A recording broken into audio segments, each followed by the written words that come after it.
ज़्यादा रोशनी की ज़रूरत है आपको क्या वाकई में? मैं कहता हूँ कि परमात्मा प्रकाश है कि परमात्मा एक ऐसा प्रकाश है जो खुली आंख से नज़र नहीं आता, यानी इस आंख से नज़र नहीं आता। तो आपको उसे समझना या देखना या महसूस करना पड़ेगा। और ये मैंने आपको बताया कि उसका, उस लाइट का यानी उस प्रकाश का जो स्पेक्ट्रम है वो उसकी जो वेवलेंथ है, उसका जो फ्रीक्वेंसी है, वो इस स्पेक्ट्रम में नहीं पड़ती जो स्पेक्ट्रम हमको पता है, जिसको विबग्योर बोलते हैं। 7 जो रंग होते हैं, इन 7 रंगों में वो परमात्मा का रंग या वो प्रकाश का जो तरंग है वो नहीं आती है। इसका मतलब वो कहीं और से जुड़ती है। अध्यात्म में, साइंस में, सब में एक जिक्र आता है तीसरे नेत्र का। डॉक्टर साहब, बहुत सी बार देखा गया है आप एलईडी लाइट के और बिजली के खिलाफ देखे गए हो, तो इसमें क्या षड्यंत्र है कि भाई एलईडी बल्ब के आप खिलाफ बोलो, गाड़ियों की लाइट है उसके खिलाफ बोलो, हो घरों में जितनी लाइट लग रही है, बल्कि पहले जो बल्ब यूज होया करते घर हम उनका 100 वाट के होया करते, और ये 10-10 वाट के हर ज़्यादा लाइट दे रहे हैं, ज़्यादा रोशनी दे रहे हैं। ज़्यादा रोशनी की ज़रूरत है आपको क्या वाकई में? हाँ, ज़रूर तो है। देखो, इसके 2-3 पहलू हैं। मैं पहले इसका एक आध्यात्मिक पहलू पे बात कर लेते हैं और इसके बाद में इसके फिजिकल वैल्यू पे बात करेंगे कि जो आप कहते हो कि ज़रूरत है, उस ज़रूरत के हिसाब से हम बात करेंगे। मैं कहता हूँ कि परमात्मा प्रकाश है, लेकिन वो ऐसा प्रकाश है जो आपको खुली आंखों से नज़र नहीं आता है। अच्छा। ये सभी मतलब धर्म गुरु से लेकर के सारे ज्ञान की जितने भी पुस्तकें हैं वो ये बताते हैं कि परमात्मा एक ऐसा प्रकाश है जो खुली आंख से नजर नहीं आता, यानी इस आंख से नजर नहीं आता। आपने जिक्र करा परमात्मा का, एक सवाल तो ये बने क्या परमात्मा है, और आप इस पे एक लंबी वीडियो बनाओगे, इस बात पे एक चर्चा करेंगे। बस इस पे एक चीज बता दो, मतलब जो कुछ भी हो रहा है, एक हम अंग्रेजी में या हिंदी में जब भी हम क्रिया की जो डेफिनेशन है, परिभाषा है, जब हम उसको देखते हैं, क्रिया कभी भी अपने आप नहीं होती, उसको करने वाला कोई होता है। तो अगर ये सृष्टि बनी है तो ये अपने आप नहीं होगी, इसे कोई बनाने वाला होगा। वो कोई फोर्स हो सकती है, वो कोई घटना हो सकती है, वो कुछ भी हो सकता है। तो जिसने भी उसको बनाया है, जो भी उस नियम को चला के रखता है, व्यवस्था जो है, व्यवस्था को जिसने चलाया है, मैं उसी को परमात्मा बोल रहा हूँ। तो अब आप उसको क्या बोल रहे हो ये आपके ऊपर है। ठीक है, मतलब मैं उसको कर रहा हूँ। अब मैं इस घटना या इस परमात्मा के जो मैंने परमात्मा शब्द यूज किया, इसको समझना है, अगर इसके साथ जुड़ना है, मैं उसे प्रकृति भी कई बार बोलता हूँ, कुदरत भी बोलता हूँ, हाँ, उसके साथ अगर जुड़ना है तो आपको उसे समझना या देखना या महसूस करना पड़ेगा। और ये मैंने आपको बताया कि उसका, उस लाइट का यानी उस प्रकाश का जो स्पेक्ट्रम है, वो उसकी जो वेवलेंथ है, उसका जो फ्रीक्वेंसी है, वो इस स्पेक्ट्रम में नहीं पड़ती जो स्पेक्ट्रम हमको पता है, जिसको विबग्योर बोलते हैं। 7 जो रंग होते हैं, इन 7 रंगों में वो परमात्मा का रंग या वो प्रकाश का जो तरंग है वो नहीं आती है। इसका मतलब वो कहीं और से जुड़ती है। अध्यात्म में, साइंस में, सब में एक जिक्र आता है तीसरे नेत्र का। जो तीसरा नेत्र है वो ज्ञान का नेत्र बोला जाता है, और वो पीनियल ग्लैंड से चलता है। यहाँ पर हमारे पीनियल ग्लैंड होती है। ये ग्लैंड असल में ये काम करती है तब जब आप अंधेरे में होते हो। अच्छा। अब देखना क्या है कि परमात्मा एक ऐसा प्रकाश है जो आपको इस रोशनी में नजर नहीं आता, यानी उस प्रकाश को देखने के लिए आपको अंधेरे में जाना पड़ेगा। अच्छा। इसीलिए जो भी मेडिटेशन होगी वो बंद कमरे में या अंधेरे में होगी या आंख बंद करके होगी। अब वो जो त्रिनेत्र है वो खुलता ही अंधेरे में है, जहां प्रकाश की मात्रा कम होती है। उसकी खासियत ये है कि वो कभी भी इस रोशनी में नहीं खुलेगा। क्या परमात्मा का अनुभव करा जा सके? जिसने किया है उन्होंने अपने अनुभव बताए भी हैं, और मेरे ख्याल से परमात्मा एक उस अनुभव को आप एक्सप्लेन कर दोगे, ऐसे शब्द शायद आदमी ने नहीं बनाए हैं, आदमी उन शब्दों को नहीं बना सकता। इस सवाल पे हम गलत चले जाएंगे, लाइट पे रहते हैं, क्योंकि ये एक अलग क्वेश्चन हो जाएगा, तो अलग बात हो जाएगी। मेरा कहने का मतलब ये हुआ कि आपको अंधेरा चाहिए उस प्रकाश तक पहुंचने के लिए। अब अध्यात्म इसको के ऐसे उससे भी देखे बोलेंगे कि अंधेरा ही प्रकाश है और प्रकाश ही अंधेरा है। यानी जो आपको इन आंखों से दिख रहा है वो असल नहीं है, और असल को देखने के लिए आपको ये प्रकाश बंद करना पड़ेगा। तो हमारे जो पुरखे थे वो इतने बेवकूफ नहीं थे कि उन्होंने बिजली नहीं बनाई थी। निकोला टेस्ला का एग्जाम्पल बड़ा पुराना है। उसने तो प्रकृति में मौजूद जो आयन्स हैं उन्हीं से बिजली बनाने का मेथड खोज कर लिया था। अच्छा। तो ये ज्ञान हम लोगों के पास पुराने समय से था। अगर आप पिरामिड्स को जाकर के देखोगे या अगर दूसरी पूर्वज पुरानी चाहते कि बिजली बनानी तो बनाई हुई थी, उन्होंने बना करके छोड़ी थी। जैसे आपने सीमेंट के घर बना करके छोड़ के कच्चों में जाने लगे हो, जैसे जूते पहनकर बाद में नंगे पैर रहना शुरू किया है, जैसे गैस को अपनाकर आपने चूल्हा दोबारा से एक्सेप्ट करना शुरू किया है, जैसे घर से डंगरों को निकाल के अब गाय के घी की डिमांड बढ़ने लगी है, जैसे पहले पेस्टिसाइड डालकर फिर से ऑर्गेनिक पे आने लगे हो, जैसे दोबारा से बैल से खेती करने की तरफ लोग सोचने लगे हैं, जैसे बच्चों को पढ़ाई की रट्टे मारने की तरफ जाकर के फिर दूसरे तरफ जाने लगे हैं। यानी कि आप बेसिकली एक साइकिल है, ये साइकिल चल रहा है। तो मैं जिस पॉइंट पे बात कर रहा था वो ये था कि ये जो पीनियल ग्लैंड है ये उस प्रकृति से जुड़ने का एक साधन है, और प्रकृति से जुड़ने के लिए आपका इसका ओपन होना जरूरी है, और ये इस प्रकाश में, इस भौतिक प्रकाश में नहीं खुलती है। इसके खुलने के लिए अंधेरा होना जरूरी है। इसका मतलब पहले नंबर पर तो आपकी सचमुच में मन की शांति के लिए अंधेरा होना बहुत जरूरी है। तो अंधेरा होना जरूरी, तो बल्ब बंद कर लो। अभी मैं आगे आ रहा हूँ। अब आ गया बल्ब को बंद करने का। लाइट्स को एक बार जरा थोड़े से अगर आप सेंसिटिव हो तो ध्यान से देखना। सामने से अगर गाड़ी की लाइट आ रही है, एक गाड़ी है जिसकी येलो लाइट है और एक गाड़ी है जिसकी ये हेलोजन या व्हाइट लाइट है। हेलोजन लाइट आपके सीधा आंख में लगती है, जबकि वो बैटरी कम पीती है, एलईडी लाइट, और वो सीधा आंख में लगती है और ऐसे लगती है कि आदमी कुछ देर के लिए चुंधिया जाता है। मतलब उसे बाकी चीजें भी दिखनी बंद हो जाती हैं। यही काम आप घर के अंदर जो एलईडी लगा रखा है बल्ब आपने, उसकी तरफ देखो आप, उसको भी देखते ही आपकी आंखें चुंधिया जाएंगी। अगर आप सेंसिटिव हैं तो दिखाई भी नहीं देगा। अगर आप नशेड़ी हो, दूसरे नशे करने की आपको आदत है, तो तब ये बात नहीं बनेगी। तब अदरवाइज आपको पता लग जाएगा कि ये खतरनाक है। अगर नशेड़ी उसमें ध्यान लगा के देखा तो नहीं फर्क पड़ता, उसको पता ही नहीं चलता ना, वो नॉन सेंसिटिव हो जाता है। मेरा कहने का अर्थ ये हुआ कि वो जो लाइट है वो असल में हमारी पीनियल ग्लैंड को ही बंद कर रही है। तो ये वाइट लाइट इसीलिए लेकर के आए, ज्यादा से ज्यादा लालटेन की लाइट या अधिक से अधिक कैंडल की लाइट, जो कि एक आदमी को अगर पढ़ना है तो वो अपना टेबल पर कैंडल रखे या लालटेन रखे या उसी लाइट से पढ़ ले, इतना ही मतलब काफी है। उससे पर्यावरण का प्रदूषण भी नहीं होता है। ये बिजली बनाने के लिए जितने पहाड़ खोदने पड़ते हैं, जितना पानी आपको डैम बना के रखना पड़ता है, जितनी ऊर्जा व्यस्त होती है, ये इसका तो आप अंदाजा भी नहीं लगा सकते हैं। तो ये एक बिंदु आ गया। अब मैं आपसे पूछता हूं कि बताइए, कोई एक लाभ बताइए बिजली के किसी भी उपकरण का। तो क्योंकि देखो दोनों चीजें पता होनी चाहिए। कुछ लोग ये कहते हैं कि भाई किसी चीज का अगर फायदा होता है तो उसका नुकसान भी है। मैं ये कहता हूं, और फिर वो ये उसके दूसरी तरफ वो ये कहते हैं कि अगर नुकसान होता है तो कोई ना कोई फायदा भी होता होगा। मेरा ये मानना है, जो चीज आपने बनाई है वो आपने अपने फायदे के लिए बनाई है। जो चीज उसने बनाई है, उसने मतलब किसी ने भी, उसने अपने फायदे के लिए बनाई है, उसने आपके फायदे के लिए नहीं बनाई है। क्योंकि बाजार कभी आदमी का फायदा नहीं सोचेगा, बाजार केवल अपना फायदा सोचेगा। और जो भी काम ये बिजली बनाने वाले कर रहे हैं या दूसरे उपकरण बनाने वाले कर रहे हैं, ये बाजार में बैठे हुए लोग हैं। और बाजार का एक ही नियम है, और वो नियम क्या है? प्रॉफिट, प्रॉफिट और पैसा। तो यानी कि प्रॉफिट और पैसे के लिए वो कब करते हैं। अब आपने मुझे कोई भी एक इंस्ट्रूमेंट बताना है जिसका फायदा आपको लगता है, अब मैं उसके नुकसान बताऊंगा। तो आपको सिर्फ ये देखना है कि आपको उस नुकसान के बदले वो फायदा चाहिए कि नहीं चाहिए। बल्ब है, बल्ब लाइट दे रहा है जिसमें आसानी से आप देख सका, हाँ कोई भी काम कर सका, हाँ रात को भी क्या कोई भी काम है रात को, कब ऑफिस का कोई काम है, कब रात को, कब जिस टाइम पर अंधेरा हो जाए उस टाइम पे। जिस टाइम पर अंधेरा हो जाए तब कौन से काम आप करते हो?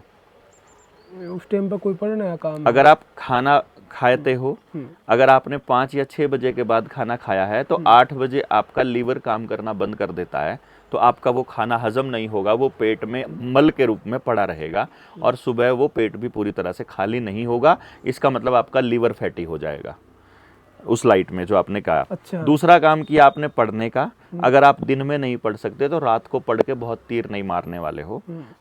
ये जो आखिरी समय है सोने का वो 8 बजे का, ज़्यादा से ज़्यादा 9 बजे का है। 9 बजे के बाद जो व्यक्ति जागेंगे उनको फिर कुछ ना कुछ खाने पीने को भी चाहिएगा, फिर उनका लीवर फैटी होगा, वो बीमार होंगे तो फार्मा कंपनी को बेनिफिट जाएगा। वही फार्मा कंपनियों की सब्सिडरी कंपनियां ये चलाती हैं बिजली मतलब के। रात सोने के लिए बनाई हुई है। रात केवल सोने के लिए ही बनाई है। रात का पर्पज जो अपनी बॉडी का क्लॉक है वो क्लॉक चलता है सूरज के क्लॉक के हिसाब से। जब सूरज उगना वाला हो उससे पहले उठ जाओ और जब सूरज छिप जाए उसके बाद जल्दी से जल्दी जितना जल्दी हो सके सो जाओ। उस सोते वक्त में शरीर के हर अंग का हर पहर है कि शरीर का ये अंग, जैसे लीवर, आपके ये फेफड़े और दिल सुबह 3 से 5 तक सबसे ज्यादा अच्छे काम करते हैं, तो उस टाइम आप जागे हुए होने चाहिए। अच्छा, इसीलिए मॉर्निंग वॉक का इसीलिए कहा जाता है। या तो खेत, और अपने वाले मॉर्निंग वॉक नहीं करते थे, घर से पैदल खेत में जाते थे। मॉर्निंग वॉक भी हो गई, बॉडी वार्म हो गई, जाके खेत में काम कर लिया, हार्ट भी काम कर रहा है खेत में ही। अच्छा, फिर ऊपर से अभी डॉक्टर विश्वराव चौधरी बताते हैं आपको, जो डाइट बताते हैं, डाइट प्लान में क्या बताते हैं, सुबह सलाद खाने का, यानी कच्चा खाने को बोलते हैं। खेत में जाओगे वहां सीधा कच्चा ही मिलता है, खेत में सारी चीजें होती थी, सब्जियां भी होती थी, फल भी होते थे, फसल जो भी है, गन्ना है, कुछ भी है, आपने खा लिया, आपका मुंह भी साफ हो गया, आपका जो लार था वो भी अंदर चला गया, आपको कोई ब्रश नहीं करना, आपको कोई मुंह साफ नहीं करना, मसूड़े साफ हो गए, हार्ट से काम हो गया, सारा काम हो गया। तो ये रात केवल सोने के लिए है। पढ़ाई का काम करने के लिए मैं फिर से बता रहा हूं, व्हाइट लाइट में आपका दिमाग बंद होता है, पीनियल ग्लैंड बंद होती है, तो उसमें पढ़ने का कोई लॉजिक बनता ही नहीं है। तो फिर रात को सोना सिर्फ, ऑब्वियसली रात काम करने के लिए होती नहीं है। लेकिन सिस्टम, सरकार क्या करेगी, आपको इंटरनेट भी 10 बजे के बाद फास्ट देगी। चलाई जा रही है। अरे जानबूझकर डे नाइट की शिफ्ट, जानबूझकर आपको ऐसे हालात पैदा किए जा रहे हैं कि आप ज्यादा से ज्यादा ट्रैवल करो, आप लेट घर पहुंचो, लेट खाओ, ताकि आप बीमार पड़ो, ताकि फार्मा कंपनियां फिर से मजबूत बने। ये तो प्लान के स्ट्रैटेजी है। ये सरकारों से ऐसी पॉलिसी बनाने के लिए बाजार जबरदस्ती करता है। तो इसको आप ऐसा छोटे मोटी चीज मत समझ लीजिए। तभी तो मैं आपको षड्यंत्र बता रहा हूं, अदरवाइज मैं आपको षड्यंत्र क्यों बताता। फिर ऊपर से पूरे गांव में अगर लाइट जली हुई है और जब कल को युद्ध के हालात बने, विश्व युद्ध के हालात बन रहे हैं, अलग अलग देशों के ऊपर दूसरे देश अटैक कर रहे हैं, अगर हमारे देश के ऊपर पाकिस्तान ने अटैक करना हो तो दिल्ली के अंदर कितनी लाइटें जल रही हैं, ऊपर सैटेलाइट से बड़े आराम से दिख जाएगा।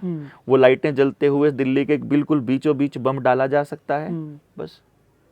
तो फिर वो तो सैटेलाइट से भी देख लेंगे। सैटेलाइट से रात को कैसे देख लोगे? बम दिन में नहीं डालते कभी भी, बम हमेशा रात को ही फेंके जाते हैं। मतलब लाइट से देखा, सैटेलाइट से देखा, लाइट जल रही है और फिर वहां उसके बीच में डाल दो। इसीलिए ब्लैकआउट का ऑप्शन होता था जब द्वितीय विश्व युद्ध हुआ कि जहां जहां लाइटें हैं सब अपने सारी लाइटें बंद करके रखो। अच्छा, मतलब कुछ ऐसी संभावना है आगे इन फ्यूचर? अभी प्लानिंग चल रही है, इसके ऊपर हम अलग वीडियो बना लेंगे, अभी लाइट की बात ठीक है। आटा चक्की है, अगर पहले तो अपने जो दादी होया कर दी, माँ होया कर दी, वो हाथ से चक्की चला कर दी, तो फिर चून बहुत कम निकला करता। जितना रोज चाहिए उतना सुबह निकलता था। अभी कुछ घरों में हमारे जानकार लोग हैं, उस टाइम का आपने करना क्या है, अभी इस कॉल पे भी आ जाएंगे। जो आपने टाइम बचाया है उस पे आप इंस्टा ही चलाते हो, उस पे आप फेसबुक ही चलाते हो, दिमाग खराब करने का ही काम करते हो। बचे हुए टाइम से आप ना एक्सरसाइज करते हो, ना आप कोई रचनात्मक काम करते हो, ना समाज के भले का काम करते हो, आप केवल अपनी विनाश की रास्ते पे ही जाते हो बचे हुए टाइम में। मतलब चक्की का बटन दबाया और कुछ न कुछ फेसबुक चला लिया, कुछ भी ऐसा चला लेते हैं। तो वो जो चक्की के पार्ट हैं वो बहुत तेज चलते हैं, जब वो तेज चलेंगे वो गर्म हो जाते हैं, तो जो अनाज उसके अंदर है उसको वो जोर से रगड़ता है, तो जिससे उसका टेम्परेचर इतना ज्यादा होता है, अगर आप चक्की के पास जाओगे ना उस आटे में आप हाथ नहीं डाल सकते, इतना गर्म हो जाता है। वो गर्म आटे में उसके पोषक तत्व खत्म हो जाते हैं, क्योंकि अनाज को केवल एक बार गर्म किया जाता है। वो आपने आटा चक्की में कर दिया, अब उसके बाद जो आप रोटी खाओगे उसमें कोई पोषण नहीं है, वो केवल पेट भरने का एक सामान है। अच्छा, पोषण खत्म। तो हाथ से जब आप काट उसी आटे उसी अनाज को जब आप हाथ से जब पीसोगे, सबसे पहली बात वो सारे आसन जो आज के टाइम पे योगासन में बताए जाते हैं वो ऐसे करवाता है। एक्सरसाइज चाहे दूध दोहने के लिए हो चाहे कुछ भी हो, वो एक्सरसाइज हो रही है। जिस आदमी ने हाथ से आटा चक्की चलाई उसका सर्वाइकल का पेन 1 हफ्ते में गायब होगा, गायब, पता भी नहीं चला।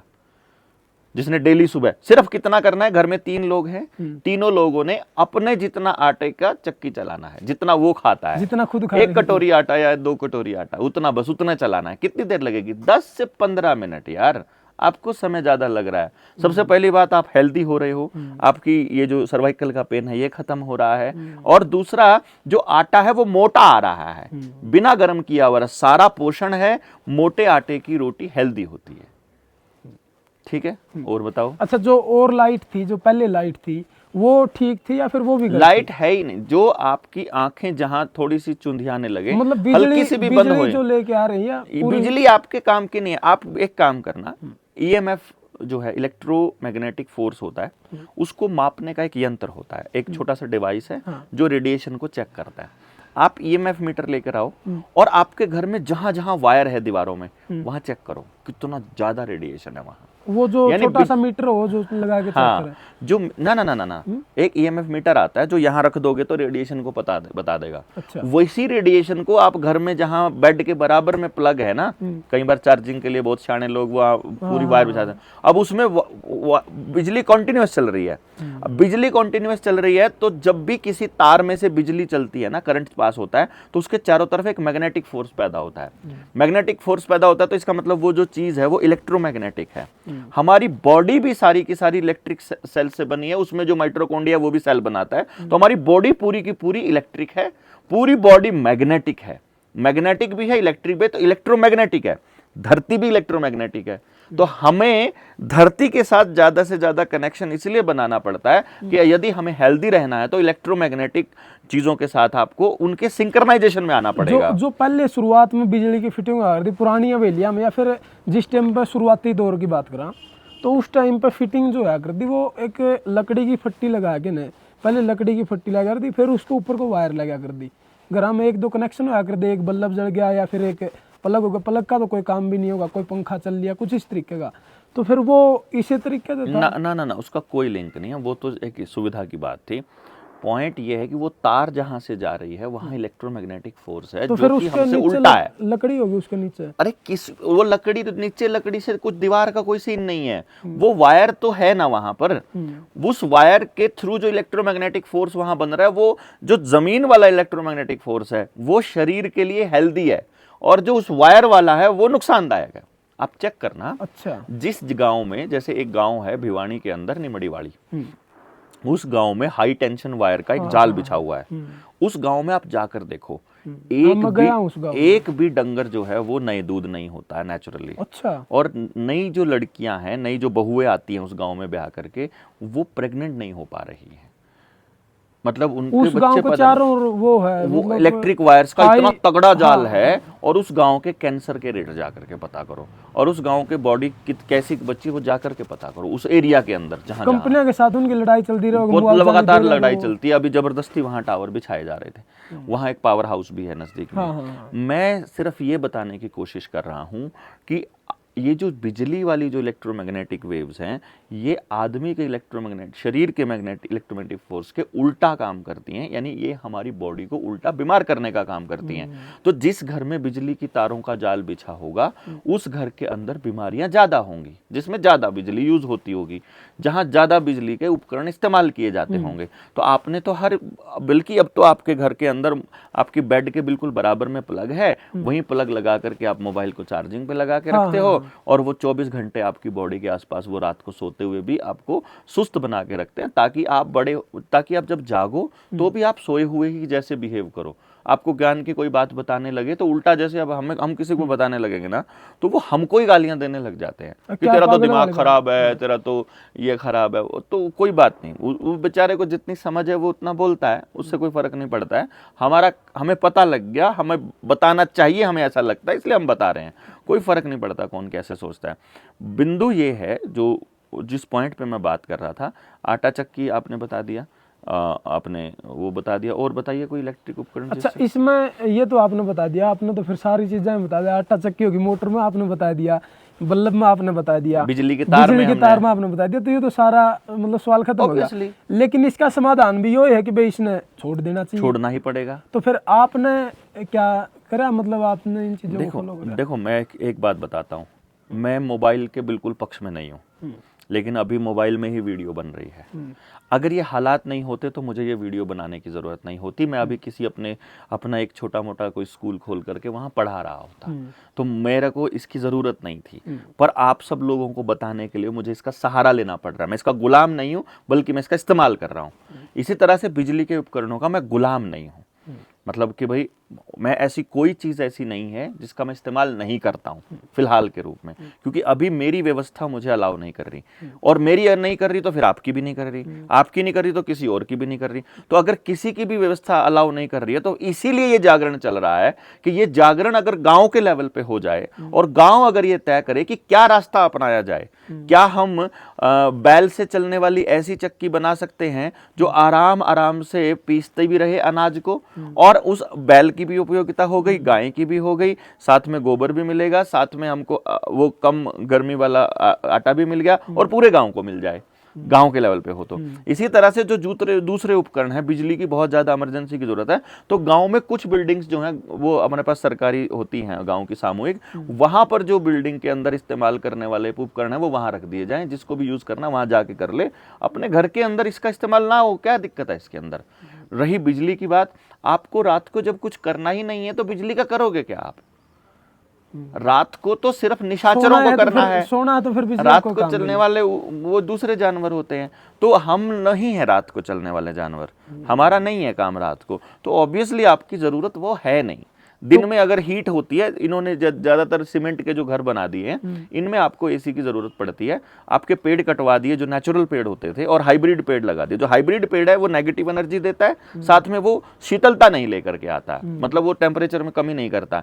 आप करनाल में जाओ, करनाल के अंदर पेड़ काटे हुए हैं सब के सब लोगों ने अपने शहर के और आसपास, वहां टेम्परेचर कितना ज्यादा बुरा हाल है। वहीं गंगा पार करके, सॉरी जमुना पार करके आप इधर यूपी गंगों के एरिया में चले जाओ, वहां पेड़ ही पेड़ हैं, वहां आपको किसी बिजली की जरूरत ही नहीं पड़ती दिन के अंदर। दिन में धूप में, जून के महीने में, तो मैंने मई में तो हमने ट्रेनिंग की थी वहां पे, मई और जून में वहां आपको एसी की जरूरत नहीं पड़ती है। मतलब नेचुरल है सब, नेचुरल ठंडी आती है। हवा जब आएगी पेड़ों से छनकर तो वो ठंडी आएगी, कभी भी गर्म नहीं आएगी। आप यहाँ आज पहाड़ में बैठे हैं, तो यहाँ जब धूप में बैठे होंगे गर्मी लगेगी, जैसे ही छांव में चले जाओगे ठंड लगने स्टार्ट हो जाएगी। तो पेड़ अपना काम करते रहते हैं। ये इसको नेचुरल तरीके से ही आपको दोबारा से बनाना पड़ेगा। प्रकृति को बचाने के लिए बहुत ज़्यादा ज़रूरी है कि जो इंडिजीनियस प्लांट हैं वो भी बचाने हैं, जो इंडिजीनियस लोग हैं वो भी बचाने हैं, सभ्यता भी बचानी है, और इसमें इन बिजली कंपनियों को बहुत बड़ा रोल है। देखो, बिजली अगर आप लेकर के आते हैं, मोटर आप अपने आप नहीं बनाते, लोहा आप अपने आप नहीं बनाते, चक्की आप नहीं बनाते, तांबा आप नहीं बनाते, कोयला, बिजली बनाने के लिए कोयला जो खान है वो भी इन्हीं के पास है, बिजली कंपनियां भी इन्हीं की हैं। यानी कि प्रत्येक वस्तु, एक एक चीज इन्हीं के पास जाएगी। यानी आपको खाली भी किया जाएगा, आपको बीमार भी किया जाएगा, कंगाल और कर्जदार भी किया जाएगा, और फिर आखिर में जाकर के आपको गुलाम बनाया जाएगा। तो अल्टीमेटली ये इतना बड़ा गेम प्लान है। अब आप इसको कैसे समझ दिया है? इसका जो आपने समस्या है, समस्या का समाधान बता कि कुदरत के सिद्धांत पे चलना। ऑब्वियसली सिर्फ एक ही नियम और कुछ नहीं, आपको कुदरत के सिद्धांत पर तो सिर्फ वही लोग चल सके हैं जो घर में कुछ काम नहीं कर रहे हैं, या कुछ और, या फिर एक बंदा है जिसकी एक नौकरी है, पूरा घर उसी पर डिपेंड है। नौकरी कुदरत के सिद्धांत में नहीं आती। किसी व्यक्ति को, किसी को अपना नौकर, अपना दास बनाने का अधिकार नहीं है। वो स्वतंत्र है। मैं आपका सहयोगी हो सकता हूँ, मैं आपका नौकर नहीं। मैं आपके लिए थोड़ा काम कर दूं, आप मेरे लिए कुछ काम कर दो। एक अलग वीडियो बनाऊंगी कि नौकरी क्या है, और कौन कौन, मतलब वो काम है, उस व्यवस्था पर भी एक अलग वीडियो बनाऊंगी। लेकिन मैं ये कह रहा हूँ, आपने जो बताया कि प्रकृति के सिद्धांत पर चले जाओ, लेकिन प्रकृति के सिद्धांत पर आज नहीं चल पा रहे हैं लोग, बहुत सी उनको मजबूर किया जा रहा है। हाँ, वो उस मजबूरी से छुटकारा किस तरह में? ज्ञान, समझ।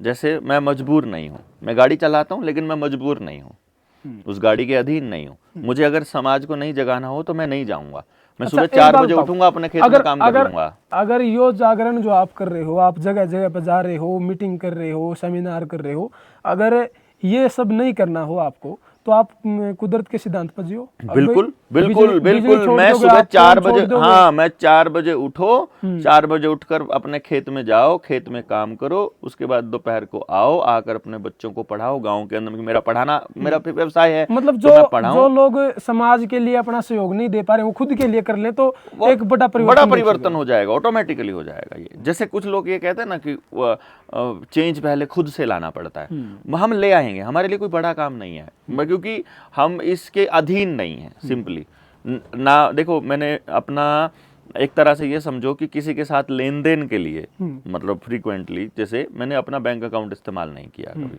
ठीक है। सैलरी अकाउंट था वो, मतलब पड़ा है, जब कभी हमें कोई बहुत ज़्यादा इमरजेंसी में ज़रूरत पड़ती है तो केवल तब उसका इस्तेमाल यूज होता है। जैसे कोई चेक है, बिजली का बिल है आपका ज़्यादा है, तो वो चेक से ही जमा होता है, तो पैसे जमा करवा दिए, हो गया। अच्छा, कोई छोटी मोटी और ट्रांजेक्शन होती है। मैंने आज तक किसी को अपना अकाउंट नंबर नहीं दिया।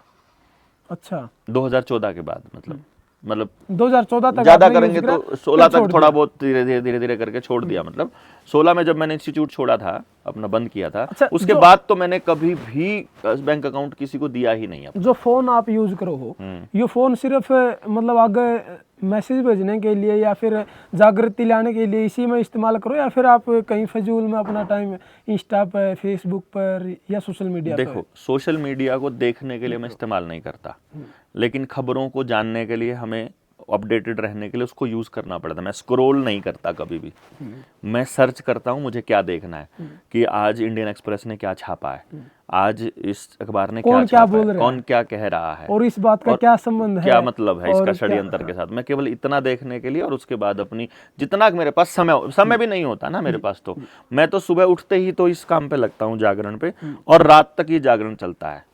तो आपने कल भी देखा होगा, कल शाम को तो आप लोगों ने खुद ही कहना शुरू कर दिया था कि आप बोल बोल के थकते नहीं है क्या। तो मतलब हम सुबह स्टार्ट हुए थे और रात तक हम लोग इस प्रोसेस में शामिल थे। तो हम इस पूरे के पूरे, अगर इस षड्यंत्र को समझना है तो इसके एक एक पहलू को समझना पड़ेगा। तो अभी हमने बिजली पे किया है, अगले बहुत से सवाल है जिन पर एपिसोड में जी, बहुत बहुत धन्यवाद डॉक्टर साहब।